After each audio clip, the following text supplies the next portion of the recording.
சூரத்துல் பக்ராவுல வரக்கூடிய ஒரு 2 ஆயத்து, அதுல ஒரு ஆயத்து இன்னமா ஹர்ரம அலைக்கும் மைத்தத வத்தம வலஹமுல் ஹின்ஸீரி வமா உஹில்ல பிஹி லிகைரில்லாஹ். செத்து போனதை, தானாக செத்து போனதை அல்லாஹ் உங்களுக்கு ஹராமாக்கி இருக்கிறான், சாப்பிடக்கூடாது.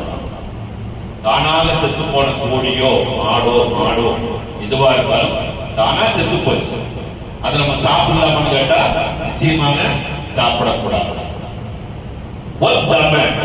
ரத்தத்தையும் சாப்பிடக்கூடாது, குடிக்கவும் கூடாது.